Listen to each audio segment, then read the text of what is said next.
ஜெய்வாராகி, என் அன்பு குழந்தையே, என்னுடைய தங்கமே, யாரை நாம் முழு மனதுடன் நம்புகிறோமோ கடைசியில் ஏமாந்து போவதோ அந்த நபரால் தான் இருக்கும். இது உன் வாழ்வில் இப்பொழுது இந்த நிமிடம் நடந்து கொண்டிருக்கும் ஒரு விஷயம்.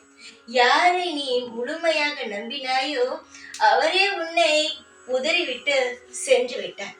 இதை நினைத்து நீ அழுது கொண்டும் புலம்பிக் கொண்டும் யாரிடமும் சொல்லவும் முடியாமல், யாருக்கு நேராகவும் அழுகவும் முடியாமல், ஒரு ஆறுதலான வார்த்தையை கூட மற்றவர் வாயில் இருந்து கேட்க முடியாமல், தவறு செய்து விட்டோமோ என்ற பயத்தோடு நீ உன்னுடைய வாழ்க்கையில் தனிமையில் இருந்து கொண்டிருக்கிறாய். இப்பொழுது நீ எப்படி தெரியுமா இருக்கிறாய்?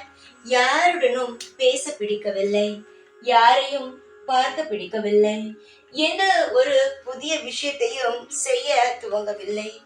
எந்த விஷயம் உனக்கு மிக மிக பிடிக்குமோ அந்த விஷயங்கள் அனைத்தும் இப்பொழுது பிடிக்கவே இல்லை. வெளியே போக உனக்கு மனமோ இல்லை. 4 செவுத்துக்குள் முடங்கி கிடக்கிறார். காரணம் ஏமாந்து போனதுதான். தங்கமே, வாழ்க்கையில் உன்னை ஏமாற்றிவிட்டு போனான்.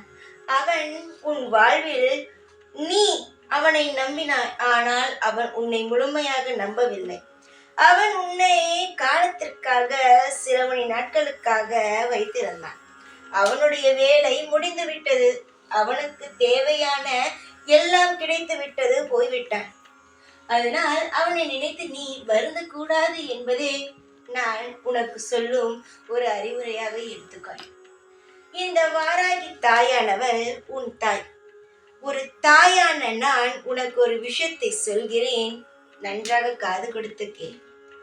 உன் வாழ்வில் சிலர் உன்னை தேவைக்கு உபயோகப்படுத்திக் கொள்வார்கள். தேவை முடிந்தவுடன் நீ எங்கு இருக்கிறாய் என்று கேட்டால் கூட மற்றவர்கள் எனக்கு தெரியாது, அவரை பார்த்து நான் ரொம்ப நாட்கள் ஆகிவிட்டது என்றெல்லாம் சொல்வார்கள். தேவைக்கு உபயோகப்படுத்திக் கொள்வார்கள். தேவை இல்லை என்றால் தூக்கி போட்டு போய்விடுவார்கள். ஆனால் அவர்கள் இப்படித்தான் என்பதை நீ புரிந்து கொண்டாய் அல்லவா? அதுவே உன் வாழ்க்கையில் மிகப்பெரிய பரிசு. ஏனென்றால் இன்னும் சில நாட்கள் உன்னை அவன் ஏமாற்றாமல் இப்பொழுதாவது உன்னை விட்டு போய்விட்டானே. காலம் முழுவதும் ஏமாற்றி உன் வாழ்க்கையை கெடுத்திருந்தால் என்ன செய்திருப்பாய்? ஒன்றுமே செய்ய முடியாதல்லவா? இப்பொழுதாவது நல்ல வேளை, தப்பித்தோம் என்று நினைத்துக்கொள். அடங்கி முடங்கி கிடப்பது வாழ்வில் நல்லதல்ல. ஆனால் ஒன்று, இப்பொழுது தனிமையில் இருக்கிறாய் பார், இது எவ்வளவு பெரிய நல்ல காரியம் தெரியுமா? தனிமை மட்டுமே ஒருவனை உருவாக்கும். எல்லோரும் சொல்வார்கள், தனிமையில் இருக்காதீர்கள், மனதை விட்டு விடுவீர்கள் என்று. தனிமையில் இருந்தால் மட்டும்தான் நாம் யார், நம்மை சுற்றி இருந்தவர்கள் யார், நம்மை சுற்றி என்ன நடந்தது, என்ன நடந்து கொண்டு இருப்பது என்பதை நாம் உணர முடியும். தனிமையில் இல்லாத பொழுது நம்மால் நிச்சயமாக உணரவும் முடியாது. கூட்டத்துடன் இருக்கும் பொழுது நம் வாழ்வில் நடந்த சில விஷயங்களை பற்றி யோசிக்க கூட மாட்டோம். அதனால் தனிமை ஒருவனை எப்பொழுதும் வீணாக்காது. தனிமை ஒருவனை ஆளாக மாற்றும். அவன் இழந்தது என்னவென்று அவனுக்கு புரிய வைக்கும். அவன் யார் என்பதை அவனுக்கு தெரிய வைக்கும். நம்மை சுற்றி உள்ளவர்களை யார் என்று புரிய வைக்கும். அதனால் தனிமையில் இருந்தால் ஒரு பிரச்சனையும் அல்ல.